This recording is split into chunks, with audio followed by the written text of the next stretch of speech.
Hello' everyone, welcome back to my another blog. আজি হৈছে সোমবাৰ আৰু এতিয়া বাজিব হৈছে আবেলি 5টা। এয়া দেখিছেনে ৰাতিপুৱা ব্ৰেকফাষ্ট ঠিক নহয়, চাহ একাপ আৰু অকণমান ৰুটি খাই ল'লোঁ।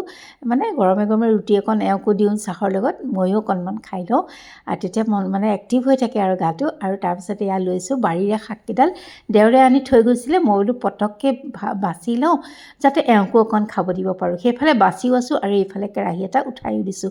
তাতে অকণ পাঁচফোৰণ পিঁয়াজ দি পেলাই অকণমান ফুলকবি ভাজিছোঁ। কেইডোখৰমান ফুলকবি, বেছি নহয়। ৰাতিতে মই এয়া পাচলি কাটি থৈছিলোঁ, তেতিয়া আকৌ ফুলকবি অনা নাছিলে, পিছত আনিলে, গতিকে ফুলকবিখিনি এনেকৈয়ে দিছোঁ। আৰু পাচলিখিনি অকণমান স্কোৱাছ, অমিতা, এই যে আধা টুকুৰ অকণ অকণকৈ ৰৈ যায় পাচলিবিলাক, অকণমান অমিতা, অকণমান ৰঙালাও, অকণমান ওলকবি এনেকৈ আছিলে। সেইকণ অকণমান মই বইলেই কৰি ল'লোঁ। লৈ পেলাই সেই ফুলকবি কেইটুকুৰ যে ভাজিছিলোঁ তাতে ঢালি দিলোঁ। মানে পানী দিয়া নাই আকৌ দেই, বইল চব্জিখিনিহে দিছোঁ। আৰু অকণমান পানী দি সিজাইছিলোঁ, সেইকণ পেলাই দিছোঁ। আৰু নিমখ, হালধি, জিৰা, ধনিয়া দি ঢাকনা মাৰি থৈ দিছোঁ ফুলকবি কেইডোখৰ যাতে আৰু অকণ সিজি যায়। আৰু তাৰপিছতে পেনখনতে অকণমান তেল দি তাতে পাঁচফোৰণ দি নহৰু অকণমান কাটি দিছোঁ। পিঁয়াজ দিয়া নাইকিয়া, পিঁয়াজৰ যে ইমান দাম হৈছে নহয়, চবতে দিবলৈ মন নাযায়। আৰু তাৰপাছতে বোলো সম্ভাৰ মাৰি লওঁ দালিখন। এয়া চবফালে মেনেজ কৰিব লাগে, ক'ত কি বস্তুৰ দাম বাঢ়িছে, ক'ত কি দিম নিদিম, বহুত চিন্তা। নাজানো আৰু আপোনালোকৰ হয়নে নহয়। তাৰপাছতে এইফালে চাওকচোন, পেনখনতে লৈছোঁ অকণমান এই যে বাৰীৰ শাককেইডাল, এওঁ খাই যাব নাপাব যে, সেইকাৰণে কেইডালমান অকণমান পানীতে দি দিছোঁ। আৰু অকণমান বইল কৰি দিম তাৰমানে, সেইকাৰণে পানীতে দিছোঁ। অকণমান দি দিছোঁ নিমখ, অকণমান আদা আৰু অকণমান দি দিছোঁ বিলাহী, পিঁয়াজ, এইখিনি দি একেলগে বইল কৰি দিছোঁ। এয়া আদা কাটি দিছোঁ আৰু অকণমান পিঁয়াজো দি দিছোঁ। তাৰপিছতে বেছি সময় নালাগেই, মই ইফালে এইখিনি ৰেডি কৰোঁ মানে ভাজি চাজিখিনি নমাই লওঁ, মানে সেইখনো মোৰ হৈয়ে যাব। আৰু এইখন মোৰ ভাজিখন হৈ গ'ল। খাবলৈ কিন্তু এনেকৈও ভাল লাগে দেই, পটককৈ হৈ যায়। ওলকবি, অমিতা এইবিলাক সিজোতে বহুত সময় লাগে যে, এনেকৈ অকণমান বইল কৰি ল'লে পটককৈ হয়। আৰু এওঁ কাঁহীখন ৰেডি কৰিছোঁ, ভাত দিছোঁ। আৰু এইফালে এয়া চাওকচোন, এইখিনিও হৈয়ে গ'ল। বোলো দি লওঁ, গৰমে গৰমে খাই নিশ্চয় ভাল পাব। আৰু এয়া চাওকচোন, ইয়াতে অকণমান ওপৰত কেঁচা মিঠাতেল দিব লাগে, মই পিছে আজি দিবলৈকে পাহৰিলোঁ দেই এওঁ। আৰু ভাজি দিলোঁ, এয়া চালাড দিলোঁ। আজি একেবাৰে এনেকৈ সাধাৰণভাৱেই দিছোঁ। এয়া মাছ জায়ে দি গৈছিলে বনাই পেলাই, আৰু অকণমান দালি, বাছ। এতিয়া পুনৰ বনাবলৈ লৈছোঁ লাই শাকৰ বইল। আকৌ অকণমান দেখাই দিওঁ বাৰু। আজি বাৰীৰে লাই শাককেইডাল খাবলৈ নিশ্চয় ভাল লাগিব। বাৰীৰ লাই শাক খাবলৈ খুব ভাল লাগে, ইমান কোমলীয়া। ব'লকচোন কেনেকৈনো বনাওঁ অকণমান দেখাই দিওঁ। এয়া চাওকচোন, বাৰীৰ লাই শাক দেখিয়ে ভাল লাগে হয়নে, ইমান ধুনীয়া, একদম ফ্ৰেছ। মই ধুই ধাই লৈছোঁ দেই ধুনীয়াকৈ, আৰু চেকনিখনতে থৈ দিছোঁ যাতে পানীটো গৈ থাকে। এইফালে লৈছোঁ মই আদা নহৰু, ইয়াতে অকণমান জালুকো দিম বুলি ভাবিছোঁ। আৰু ইফালে পিঁয়াজ, বিলাহী কাটি লৈছোঁ, জলকীয়াও লাগিব। আৰু ৰ'ব, গেছটো জ্বলাই পেনখন পাতি লওঁ। এয়া চাওকচোন, পেন নহয় কেৰাহীটো পাতি দিছোঁ, আৰু তাতে অলপ পানী দিছোঁ। মই যে অকণ পানী দিয়া বেছি হ'ল, মানে কি হ'ল জানেনে, শাকখিনিৰ পৰা অলপ বেছি পানী ওলালে।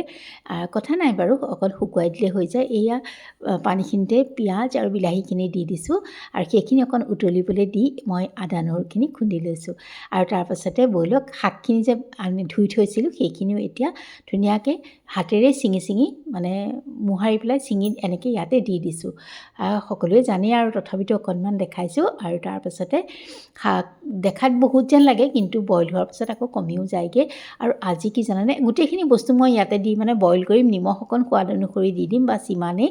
জালুক মই দিম বুলি কৈছিলোঁ যদিও নিদিলোঁ দেই, বেছি জ্বলা হৈ যায় বুলি। কেঁচা জলকীয়া দি দিছোঁ, বাছ ইমানেই আছিলে। আৰু এইখিনি বইল হয় মানে, ব'লকচোন আপোনালোকক মোৰ আজি মনত পৰি আছিলে, সেইকাৰণে ক'ব খুজিছোঁ।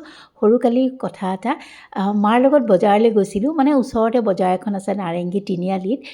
তাৰপাছতে বজাৰলৈ যাওঁতে এটুকুৰ মাটি আছে, আজিকালি তাত বহুত ধৰণৰ বিল্ডিং হৈ গ'ল, দোকান পোহাৰ হৈ গ'ল, কিন্তু তেতিয়া খালী আছিলে। এই অঘৰী মানুহ কিছুমান আহি তাত বহেহি, আৰু কিবা কিবি বস্তু বনাই বিক্ৰী কৰে, আৰু আকৌ অলপ দিন পিছত গুচি যায়। এনেকুৱা মানে কেইবাবাৰো দেখিছোঁ মই তেনেকৈ অহা যোৱা কৰে। আৰু তেতিয়া মই সৰু আছিলোঁ যথেষ্ট, হয়তো স্কুল গৈছোঁ কি নাই এনেকুৱা অৱস্থা, কিন্তু মোৰ মনত আছে দৃশ্যটো। তাৰপিছতে সৰু সৰু টেণ্টৰ নিচিনা মানে তম্বু তৰি তৰি থাকে আৰু বাহিৰতে কানিমুনি সন্ধিয়াতে তাৰমানে চৌকাত এয়া জ্বলাই খৰিত মানে ভাত ৰান্ধি খায় আৰু বজাৰ কৰি আহি থাকোঁতে এনেকৈ সিহঁতক সদায় মই প্ৰায়ে মন কৰোঁ মানে কি কি কৰি থাকে ভাল লাগে। তাৰপাছতে এদিন মানে মন কৰিছোঁ এজন অকণ বয়সীয়া মানুহে এনেকৈ ওচৰতে জুই জ্বলি আছে, সেই জুই পোহৰতে দেখিছোঁ আৰু তেওঁ কাষতে বহি মানে একদম ধোঁৱাই থকা ভাত খাই আছে। মোৰ কিবা এটা এনেই ইমান খাবলৈ মন নাযায়। সেইদিনাখন এই মানুহজনে একে ডাঙৰ ডাঙৰ গঢ়াবিলাক এনেকৈ ডাঙৰ ডাঙৰকৈ মানে মুখত সুমুৱাইছে আৰু খুব তৃপ্তিৰে খাইছে মানে দেই। মানে কি ক'ম আৰু মোৰ দেখি পেলাই কিবা এটা লোভেই আৰু সেইটো লোভেই বুলিব পাৰি, লোভ লাগি গ'ল মানে খাবলৈ মন গ'ল।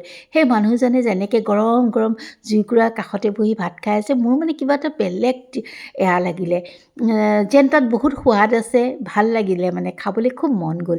ঘৰত আহি মানে মই কৈছোঁ ময়ো আজি মানে সোনকালে ভাত খাম, গৰম গৰম ভাত খাম।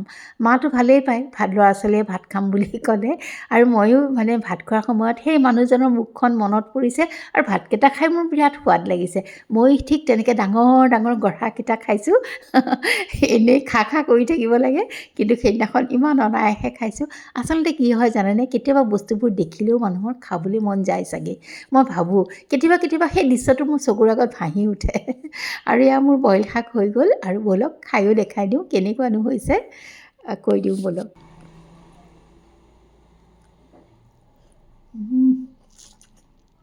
মজা। আৰু তেন্তে আজিলৈ আহোঁ।